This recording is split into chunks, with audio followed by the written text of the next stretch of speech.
प्रातः क्लास चल रहा था। 9 जनवरी 1966 रविवार को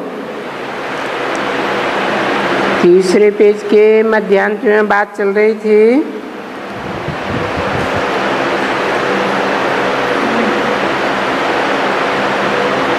कृष्ण तो जन्म लिया,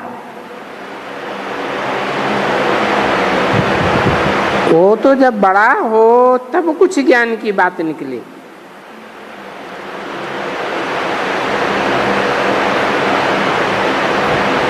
और बाप तो बैठ करके झट परिचय सिखलाएंगे।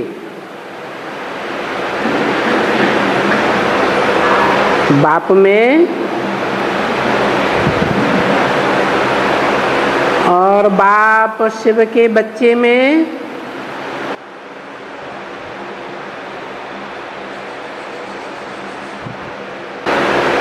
ज्ञान के लेन देन में क्या अंतर है? बाप तो प्रवेश करते हैं, झट ज्ञान सुनाने लग पड़ते हैं।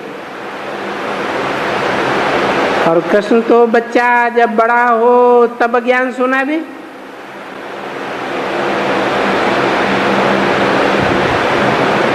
हद में भी ऐसे ही होता है। यहाँ तो बेहद की बात है। शिव बाप ने मुकर्रर रथ में आते ही ज्ञान सुनाना शुरू कर दिया यज्ञ के आदि में। कृष्ण बच्चा तो 10 वर्ष के बाद ज्ञान सुनाता है। ब्रह्मा के मुख से वाणी निकली। ऐसे ही एडवांस ज्ञान भी राम बाप के द्वारा प्रत्यक्षता रूपी जन्म लेने के साथ ही साथ सुनाया जाता है। और कृष्ण की आत्मा एडवांस ज्ञान लेने में जब तक सगीर हो तब तक तो एडवांस ज्ञान सुना ही नहीं सकती।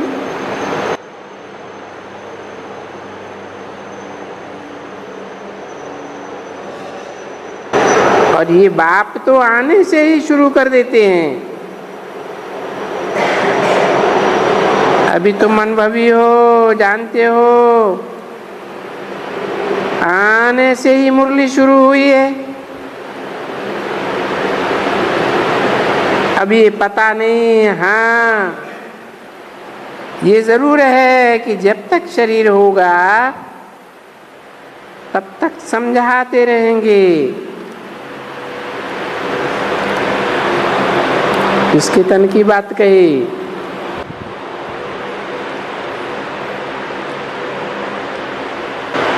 है जब तक शरीर होगा तब तक समझाते रहेंगे। और अभी भी सब बात समझाते रहते हैं।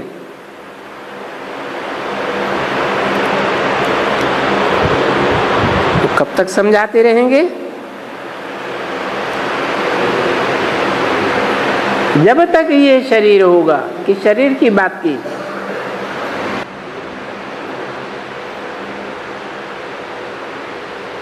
अरे ब्रह्मा के तन से बात चल रही थी ना। 66 की वाणी है ना। तो बाबा ने इशारा दे दिया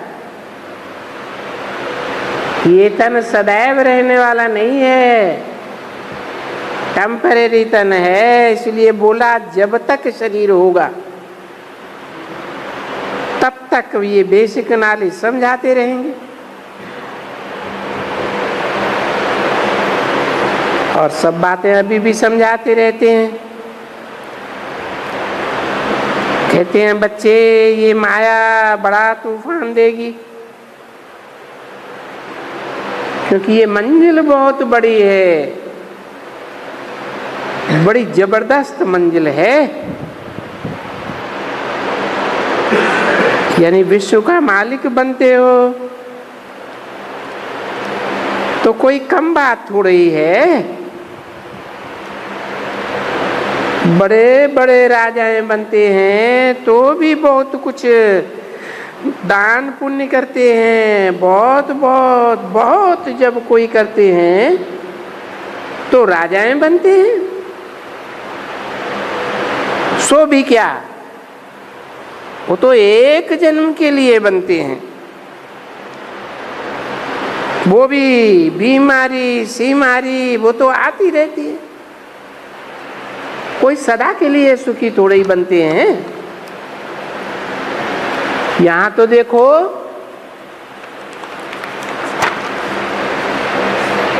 तुम बच्चों को कितना ऊंचे से ऊंचे वर्षा मिलता है। 21 जन्म के लिए न रोग न बीमारी न कोई प्रकार का दुख।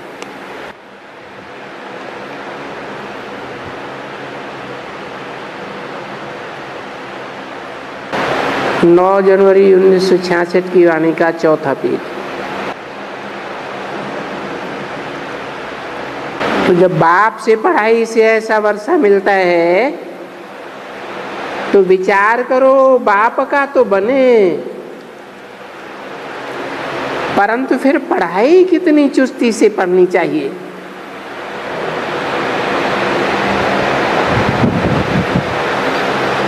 कितनी समझने की बात है।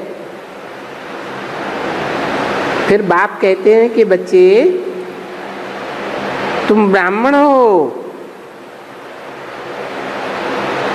तुम्हारा धर्म ही है ये सत्यनारायण की सच्ची कथा सुनाना।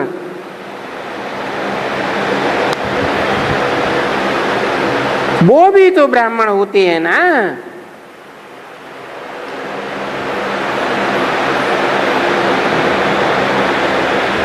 जो चौपड़ी में छपी हुई सत्यनारायण की झूठी कथा सुनाते हैं,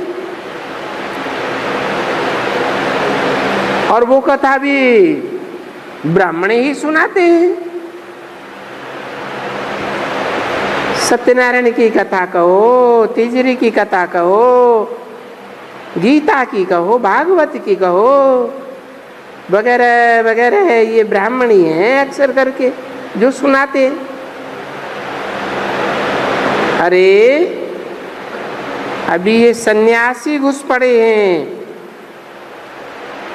परंतु इनका घुसना भी ड्रामा में नूद है। यहां तो एक दफा घर छोड़ा, फिर उनको यहां कभी नहीं आना चाहिए। देखो खुद मालिक भी नहीं आते थे, चेलों को भेज देते थे, परंतु पहले खुद भी तो आए होंगे ना। किसी के तो चेले बने होंगे जो पहले मदद भी की होगी, पीछे बड़ा बन गया होगा। फिर दूसरा चेला आया होगा तो खुद बंद कर दिया होगा। नहीं तो इनकी बड़ी बड़ी कायदे से बात थी। बाप बैठकर समझाते हैं ना, बस फिर इनको कोई गृहस्थ के झंझट में आना थोड़ी ही है। वो बोलते हैं कि हमने हर्थ एंड हेम छोड़ा है, अभी भी कहते हैं हर्थ होम मन घर बार छोड़ा, धन दौलत सब छोड़ा, बरोबर छोड़ा था। अभी तो तमो प्रधान बन गए। अभी तो हर्थ होम क्या, अभी तो घरों में आ गए। जैसे दूसरे गृहस्थी फ्लैट में रहते हैं, धंधा धोरी करते हैं,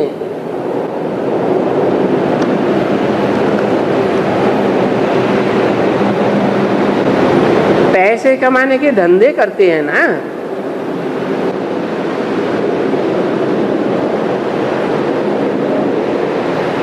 दूसरे वो धंधा करते हैं, ये शास्त्र वगैरह सुने हैं,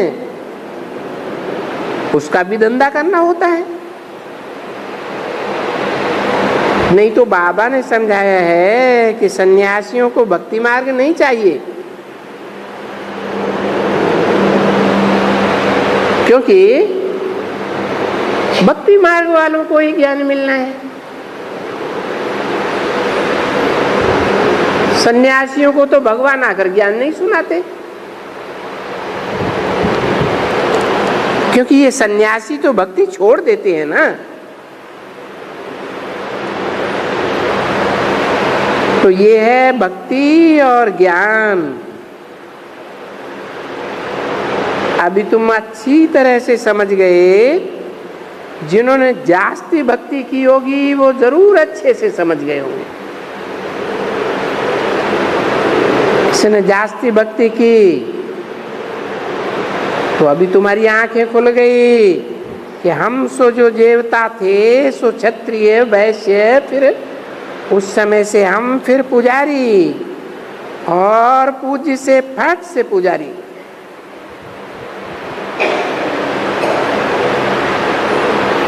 पुजारी बने तो फिर भक्ति भी हमको ही करनी है।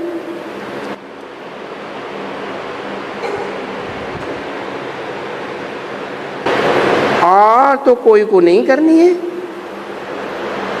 बस ये भारतवासी जिसको कहा जाता है हमको ही भक्ति करनी है।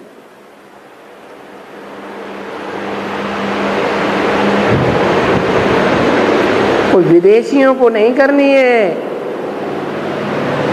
ना और धर्म वालों को करनी है। तो देखो अभी दूसरे कोई धर्म को भक्ति नहीं करनी। हमने ज्ञान से इतना सुख पाया, दूसरे कोई धर्म वाले इतना ज्ञान लेते नहीं है तो इतना सुख भी नहीं पाते। मैं यहाँ की बात करता हूँ। संन्यास धर्म तो है ही हर्थ एंड होम को छोड़ने का।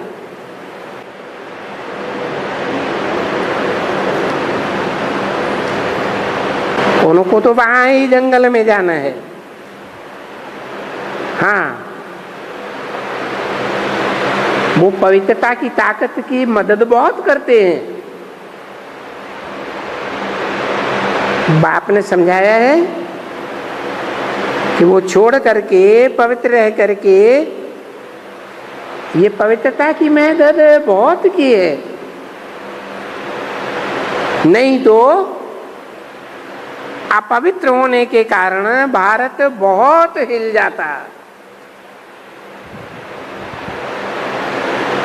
देखो अभी भी बहुत पतित बन गए हैं ना। तो अभी देखो कितना हिलेंगे, कितने विनाश में हिलेंगे। तो ये सभी आग लगेगी।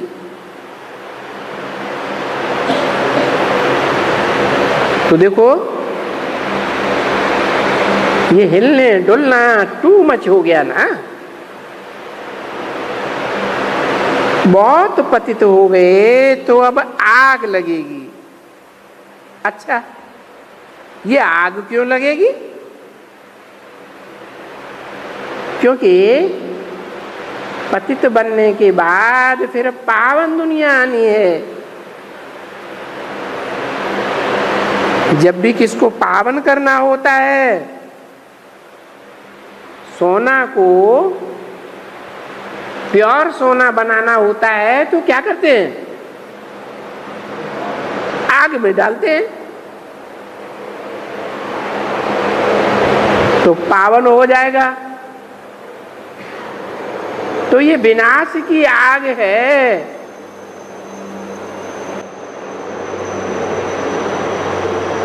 और ये विनाश की आग भी यहाँ भारत में बहुत, खून की नदियां बहती हैं।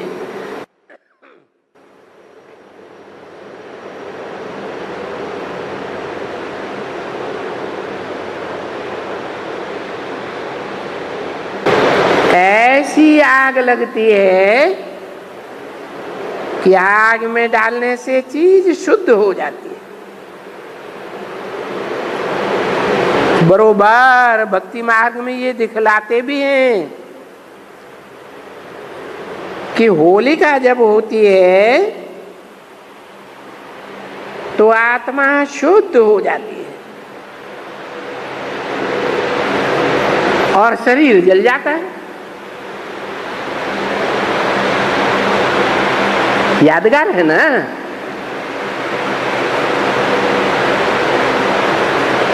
वो गोबर की गुलेरियां बनाते हैं, उनमें धागा डालते हैं, गुलेरियां जल जाती हैं तो सब शरीर जल जाएंगे, माने देवान खत्म हो जाएगा। तो फिर इतनी जो आत्माएं हैं वो जल करके क्या होती हैं? वो तो शुद्ध हो जाती है ना। भले हम वो समझाए देते हैं कि इनको हिसाब किताब भी चुकतू करना होता है। अरे ये बात तो कोई दूसरे नहीं जानते हैं ना। ये ऊपर की बातें तो ठीक है ना कि होती हैं, ये दिखलाने के लिए कि आत्मा अमर है, शरीर छूट जाता है, फिर जरूर आत्मा को दूसरा शरीर चाहिए। तो होलिका जो ये लगती है, देखो ये घर घर में दिखलाते हैं, कितनी जगह में, गांव गांव में, शहर शहर में, मोहल्ले मोहल्ले में आग जलाते हैं। तो सभी घरों में आग लगेगी।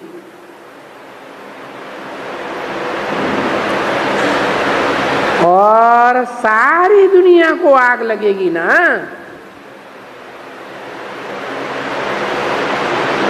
तो फिर आत्माएं पावन हो जाएंगी। ये जो होलिका मनाते हैं ना, अब ये जब विनाश होगा तब इनका ये भक्ति मार्ग में सब कुछ चला जाएगा। जो इस समय में हो जाते हैं, ये दीपमाला में जो भी रहस्य है, रखड़ी बंधन है, होली है, दूजे त्योहार है, फलाना फलाना, ये सब इस समय की बातें हैं। परंतु मनुष्य तो कुछ भी नहीं जानते। ये भक्ति मार्ग कब से शुरू हुआ?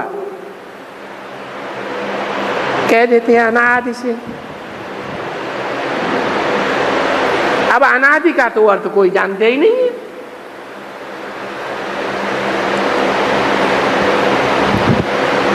हाफ एंड हाफ तो मालूम ही नहीं है। क्या उन बच्चों को जो भक्ति मार्ग वाले हैं उनको हाफ एंड हाफ का पता ही नहीं है कि आधी दुनिया सुख की है और आधी दुनिया दुख की है, आधी दुनिया ज्ञान मार्ग की है और आधी दुनिया भक्ति मार्ग के दुख की है, आधी दुनिया नई है और आधी दुनिया पुरानी। युग भी ऐसे ही हैं, 4 युग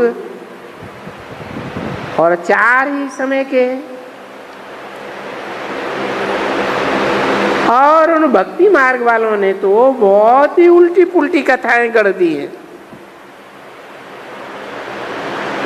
तो बाप बैठ करके समझाते हैं ये तो हुआ विशाल बुद्धि वालों के लिए। क्या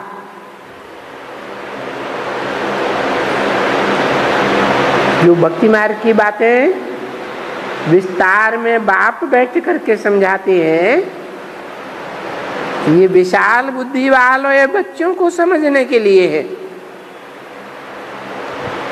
जिनको आगे चल करके भी बहुत कुछ समझाना है।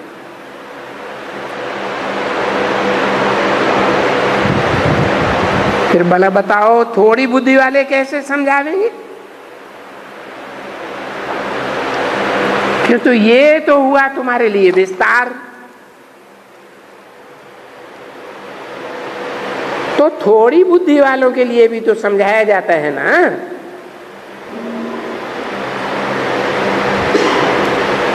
9/1/1966 की वाणी का 5वां पेज।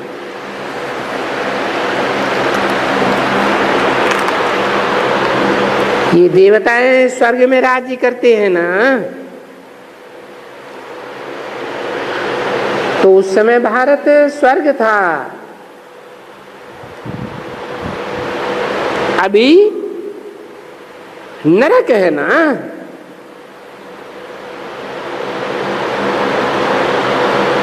तो जरूर मनुष्य को 84 जन्म भोगना तो है ना। और 84 भी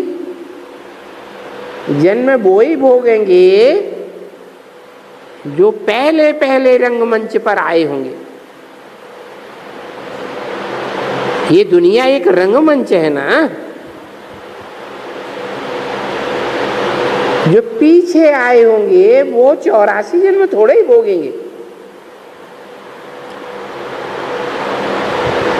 पीछे आने वाले कमती कमती जन्म भोगेंगे।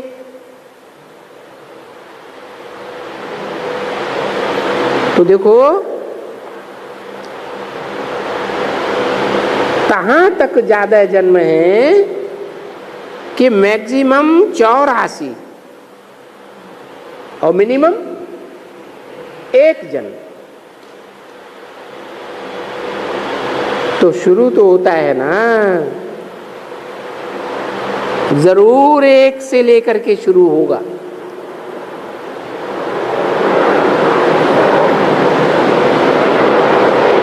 चौरासी से लेकर के चले आओ 1 जन्म तक।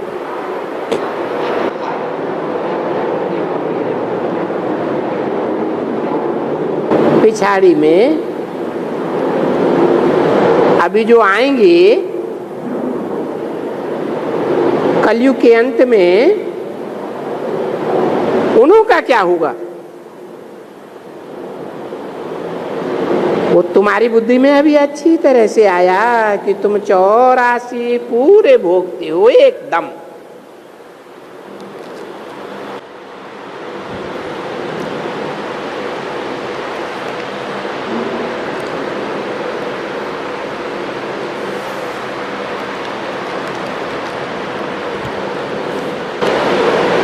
अभी ये तुम्हारा अंतिम जन्म है।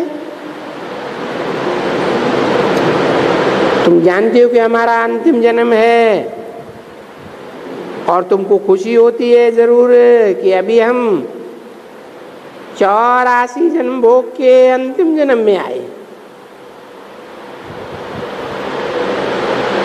अभी तुमको रंज नहीं होना चाहिए कि हाय हमारे 84 जन्म पूरे हुए।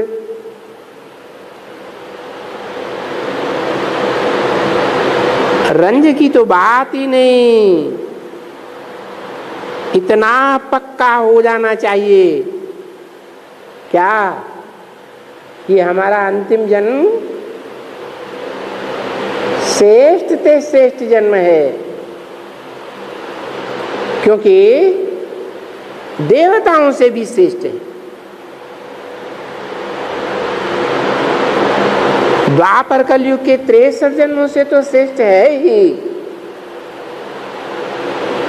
परंतु देवताओं के जन्मों से भी श्रेष्ठ जन्म है, क्योंकि देवताओं को ईश्वर बाप नहीं मिलता है, और हमको इस जन्म में ईश्वर बाप मिला है।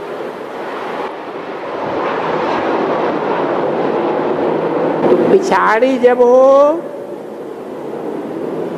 तो मौत तो होगा ना। एक आखानी होती है,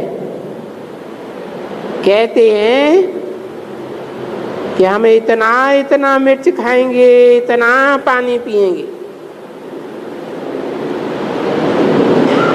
तो डरना नहीं।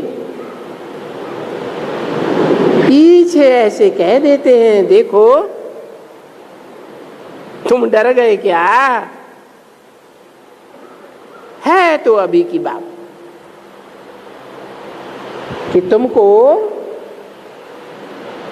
विनाश के टाइम पर कुछ भी हो जाए फिर भी तुमको डरना नहीं है, हिलना नहीं है।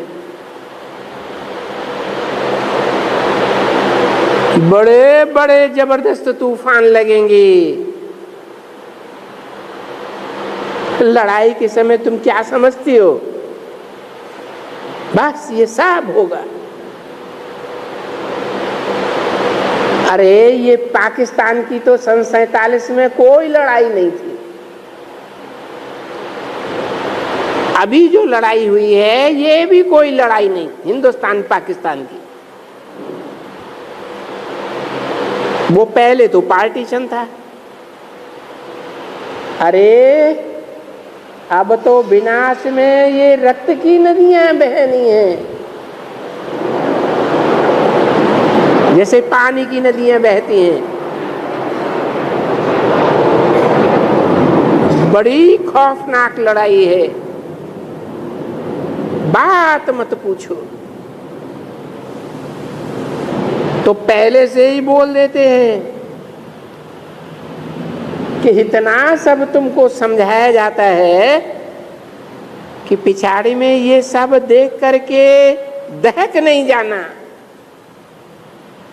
क्योंकि तुम जानते हो कि बाबा हमारे लिए विनाश कर रहे हैं। क्या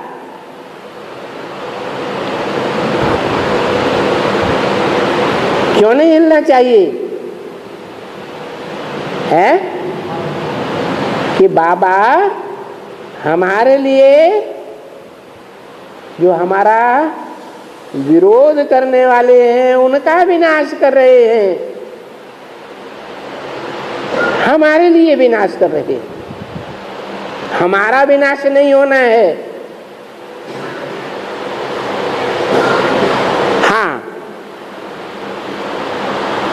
हमको तो ये पुराना शरीर भी छोड़ना है। छोड़ना है?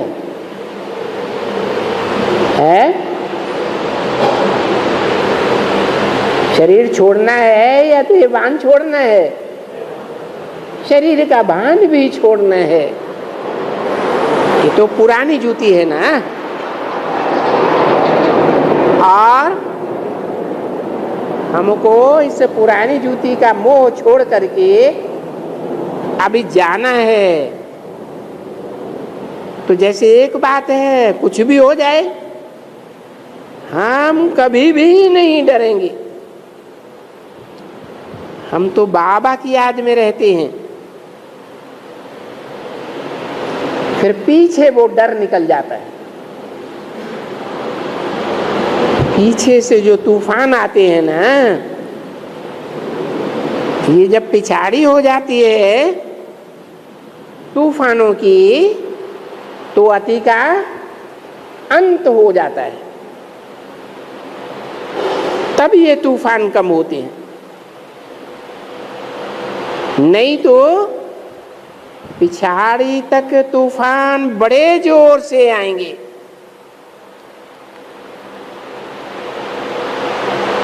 तुम लोग ऐसे कहीं नहीं समझना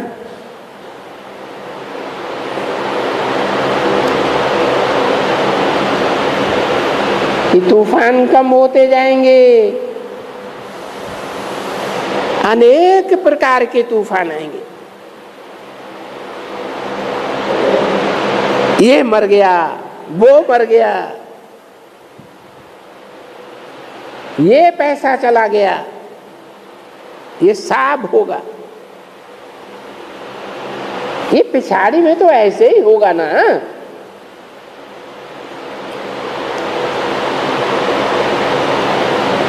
ये पैसा चला गया, ये जल गया, इनका मकान जल गया, अर्थक्वेक में साफ खलास हो गया। सो ऐसे तूफान ढेर के ढेर होंगे।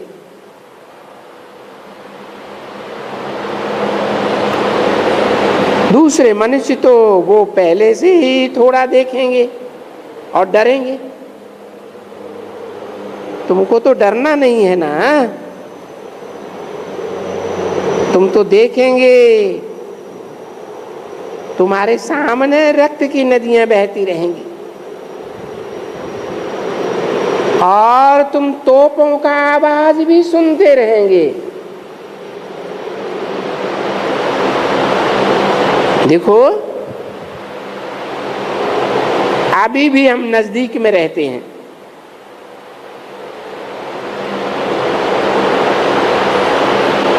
मिलिट्री वाले तोपें छोड़ते हैं ना। माउंट आबू की बात बताई, तोपों की आवाज में क्या हम डरते हैं?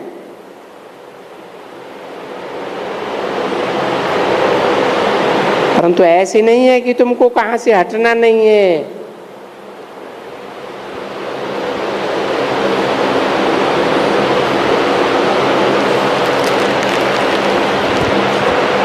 कोई ऐसी आफत आती है तो हटना जरूर होता है।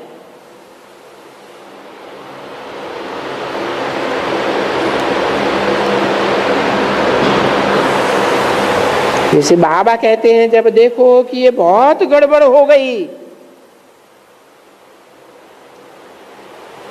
और लड़ाई की कुछ तेज रफ्तार हो गई, तो तुम बच्चे चले आना हमारे पास।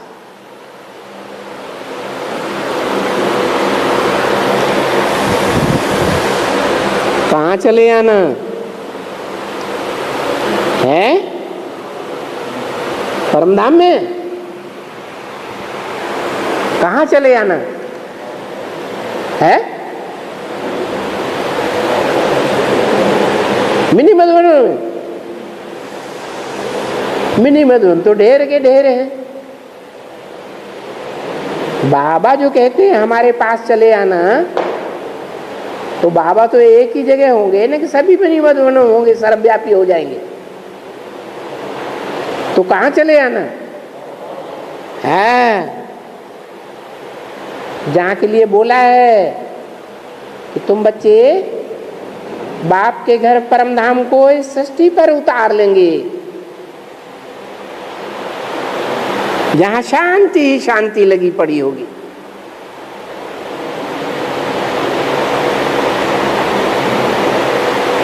तो तुम बच्चे फिर यहां आकर के रह जाना। कहाँ है? कहाँ आकर के रह जाना? अरे माउंट आबू में, जिसे महामधुबन कहा जाता है।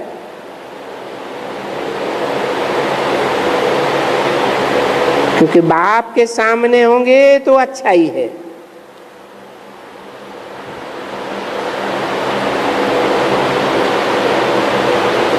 बहुत हंगामा होगा तो तुम पहले से ही आकर के यहाँ रह जाते हो झट से।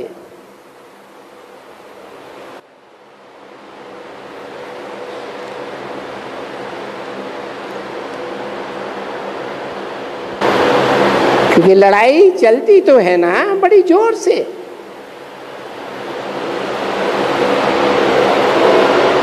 कोई एक समय में थोड़ा ही सब कुछ हो जाता है। कोई समझते एक चुटकी में विनाश हो जाएगा। अरे इतनी बड़ी दुनिया है, एक चुटकी में कैसे हो जाएगा?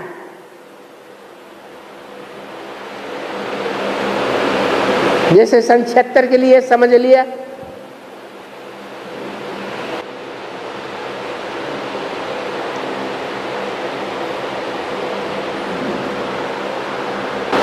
तो थोड़े समय में थोड़े ही कुछ हो जाता है, टाइम लगता है। पहले पहले तो विनाश विलायत में ही शुरू होता है।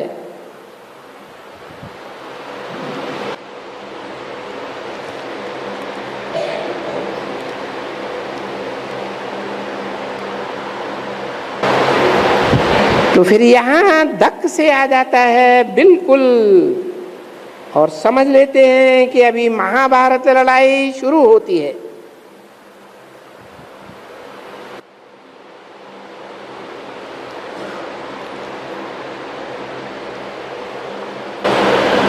और इस महाभारत विनाश में टोटल विनाश,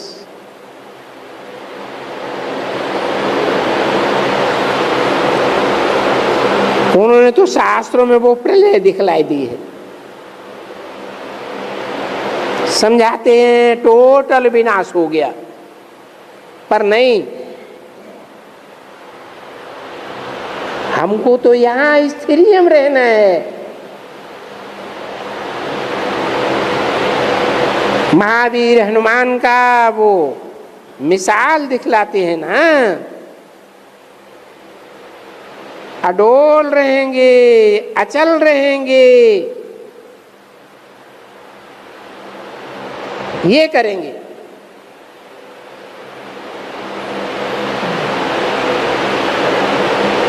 जो मेहनत है ये अडोल रहने की मेहनत है।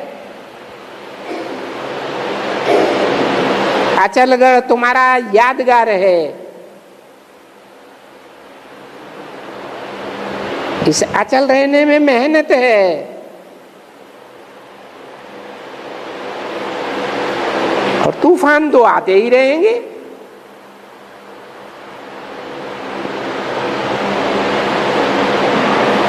तूफान में भी तूफान हुआ ना, तूफान मौत का, तूफान फलाने का, सारे नुकसान का। ये मरे, ये सब मरते रहेंगे।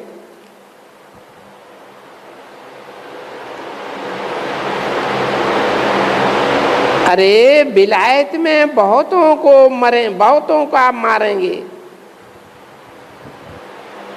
ढेर के ढेर मरेंगे।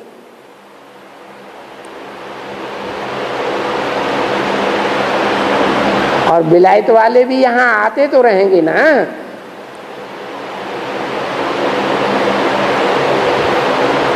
डर तो जाएंगे ना कि विलायत में लड़ाई शुरू हुई, फलाना मर गया, रोते रहेंगे, रोते रहेंगे। कैसे आएंगे? आ जावे कोई 10-20 हजार खर्च करके, कोई एरोप्लेन की टिकट मिल जावे तो आ जावे। बहुत ही सुनाते रहेंगे, परंतु तुमको यहाँ बहुत अडोल होकर रहना है। अपने घर में बैठ करके ये पुरुषार्थ करना है कि हम तो अभी शरीर का भी ख्याल नहीं करते हैं। कौन सा अपना घर है?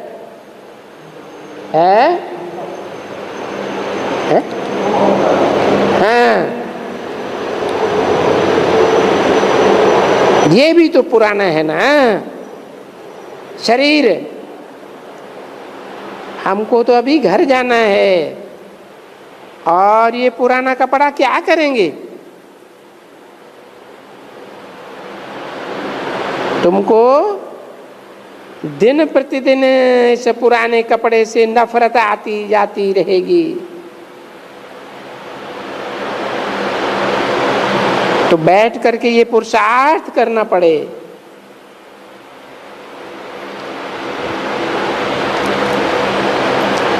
कि अभी हम शिव बाबा के पास जैसे कि जाते हैं, क्या कहा है? क्या पुरुषार्थ करना पड़े? शिव बाबा के पास जाने का भी कोई पुरुषार्थ होता है? है? शिव बाबा के पास जाएंगे तो कोई पुरुषार्थ करना होता है क्या? अरे शिव बाबा का घर है परमधाम, परमधाम में कुछ लेकर के जाएंगे, शरीर लेकर के जाएंगे, शरीर के संबंधियों को लेकर जाएंगे, बाल बच्चे साथ में ले जाएंगे, है? घर मकान दुकान ले जाएंगे, पैसा वैसा? तो क्या पुरुषार्थ करना होता है? बैग एंड बैगेज क्या करना है? अभी से इकट्ठा करना है, विस्तार न फैला रहे।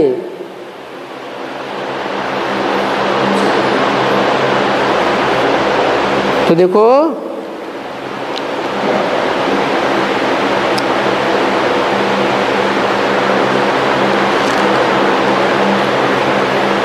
ये पुरुषार्थ करना है त्याग करने का।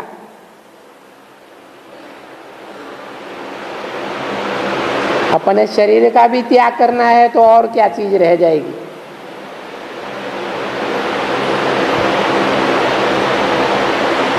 अभी हम शिव बाबा के पास जैसे कि जाते हैं,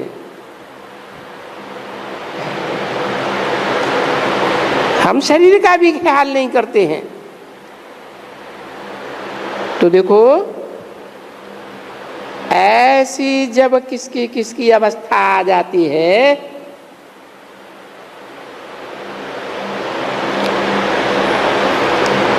सबकी नहीं, तो वो अनकॉन्शियस हो जाते हैं। परंतु वो अनकॉन्शियस गिरने की नहीं होती है, नहीं, बस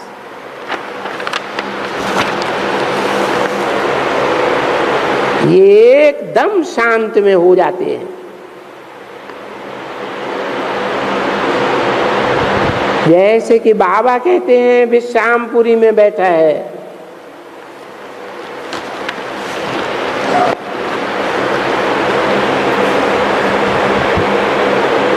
जैसे यहां बैठे हो तो गिरते थोड़े ही हो, तुम तो साक्षात्कार में गुम हो जाते हो। पीछे कोई बोलते हैं कि हम पार गए, कोई बोलते हैं रास्ते में थे, फलाने थे, पर गिरते तो नहीं है ना। तो अपनी ये सभी अवस्था अच्छी तरह से समझ करके पक्की करनी है। बाप बैठ करके जो समझाते हैं और बाकी तो मनुष्यों को समझाना दिन प्रतिदिन बहुत सहज है। अरे भाई तुम खुद मुख से कहते हो कि हमारा बाप स्वर्गवासी है, तो नरक में हो ना। बाप स्वर्गवासी हुआ तो स्वर्गवासी होने से पहले नरकवासी था ना।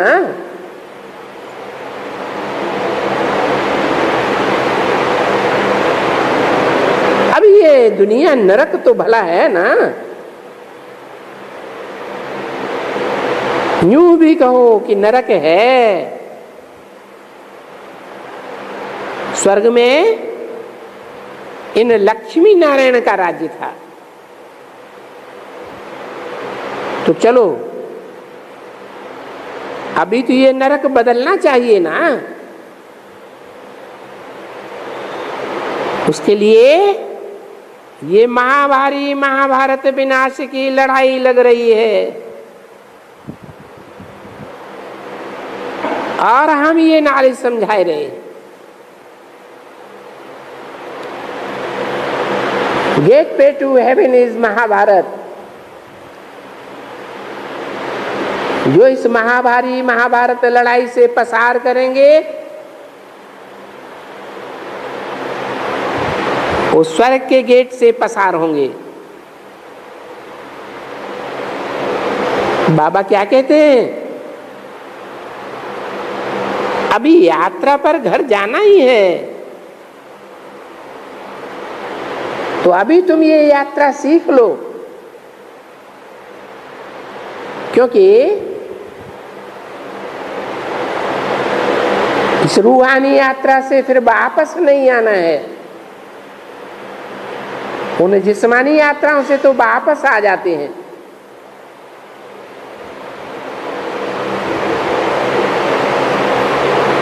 अभी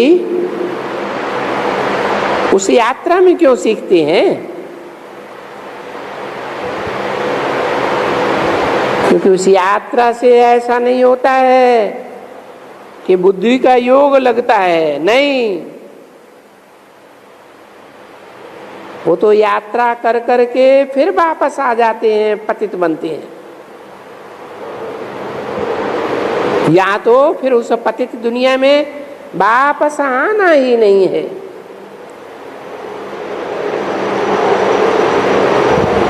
और पवित्र बनना है। पवित्र बनने के बगैर तो कोई जाएगा ही नहीं।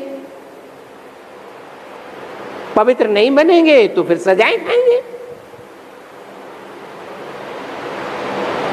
नहीं तो ये पुरुषार्थ करेंगे। तो बच्चों को शिक्षा ही ऐसी दी जाती है। वो बाप बोलते हैं कि मेरे को जितना याद करेंगे इतना ऊंचा वर्षा तुम पाएंगे।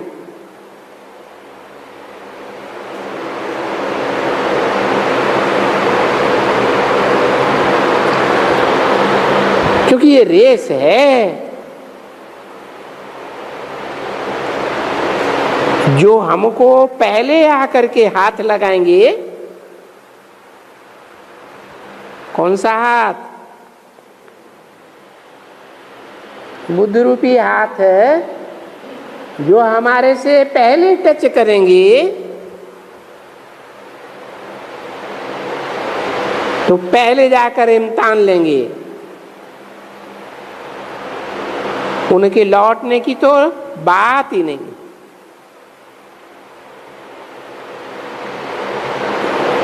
वहां तो स्कूल में जाकर के हाथ लगा के फिर यहाँ वापस आए तो वो उसको विन करे, नहीं तो रास्ते में लौटते वक्त भी कोई थक जाते हैं। तो यहाँ तो फिर वो लौटने की बात ही नहीं है। ये लौटने की रेस नहीं है।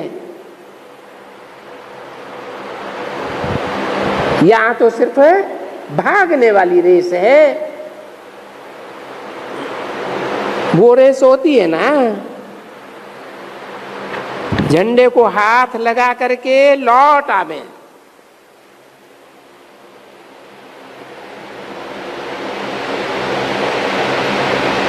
है इसका अर्थ क्या है?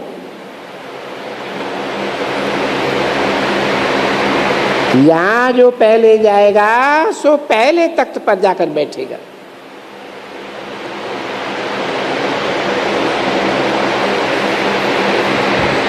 ये लौट करके यहां आना नहीं है पुरानी दुनिया में।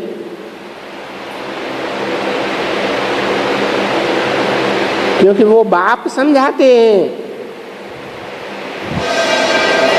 तुम यहां से गए तो गए, फिर यहां इस पुरानी दुनिया में तुमको आना ही नहीं। यहां से जो जाए जा करके पहले हाथ लगाएगा सो पहले गद्दी पर जरूर बैठेगा। देखो कैसी फर्स्ट क्लास रेस है और बहुत समझ की रेस है ना। आत्माएं तो सब कुछ समझती है ना। आत्माएं इन आर्गन्स द्वारा, कर्मेंद्रियों द्वारा बाबा की वाणी समझती है और फिर दूसरों को भी समझाती है। अभी ये जानते हैं कि बरोबर हमारा बाबा तो बिल्कुल ठीक बताते हैं और हूबहू कल्प कल्प हमको ऐसा ज्ञान देते आते हैं। इस समय में आकर के कहते हैं बच्चे, अब ये बच्चे किसको कहा? आत्मा को कहा, जो आत्मिक स्थिति में स्थित होते हैं। तो ये बात कोई गीता में तो नहीं लिखी है,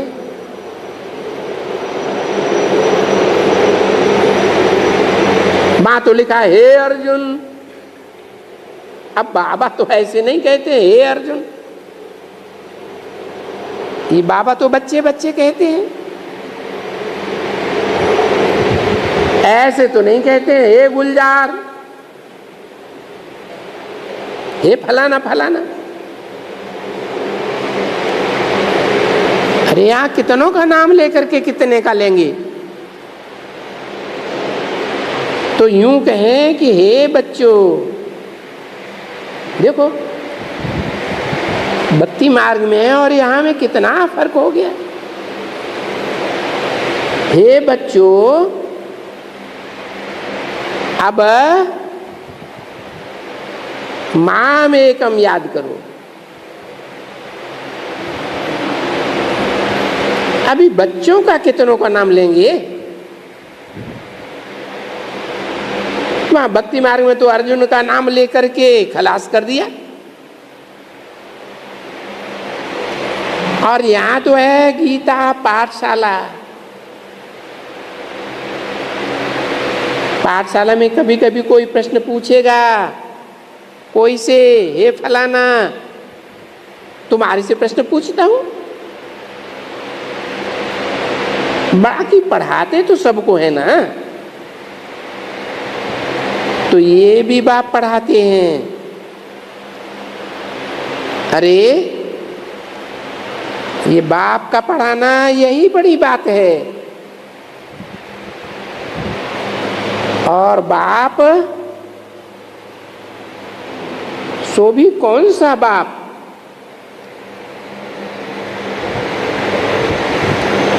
पहले तो बाप का बने,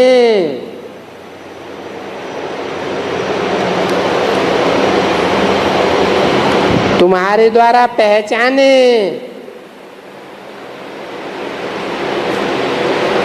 कि अभी हम उनके बने हैं। किनके? है शिव बाबा के बने हैं, क्योंकि शिव बाबा जो आत्मा है, सुप्रीम सोल, उसको अपना शरीर तो है नहीं, तो जरूर कोई के शरीर में प्रवेश करके अपना बनाता है ना। उस वेद के आत्माओं के बाप ने हमको अपना बनाया है, अडॉप्ट किया है। अभी हमको बैठ करके अपने रचयिता रचना की सारी नाली सुनाते हैं।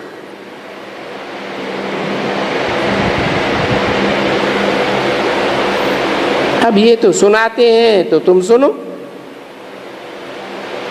हम जो कहते हैं कि बाप हमको जो रचयिता है, वो रचना सतयुग से लेकर के कलयुग के अंत तक, फिर कलयुग से सतयुग की याद ये कैसे होती है, कैसे चक्कर फिरता है, सो बैठ करके अभी समझाते हैं।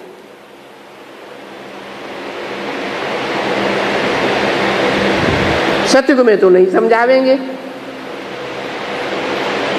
क्योंकि पीछे त्रेता युग, त्रेता द्वापर आने वाला है। जरूर इस समय में आवेंगे जबकि संगम पूरा हो, चारों युगों का कल्प पूरा हो। तो ये कल्प जब पूरा होता है तो पास्ट हो गई, उनका सभी समाचार हमको सुनाते हैं, सारी हिस्ट्री समझाई जाती है ना।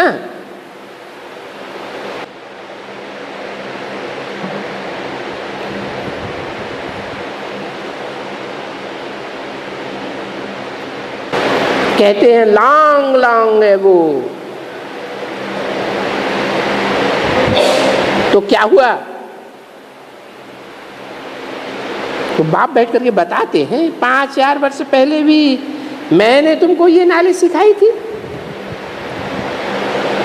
फिर क्या हुआ था? फिर तुम जाकर के देवी देवता बने।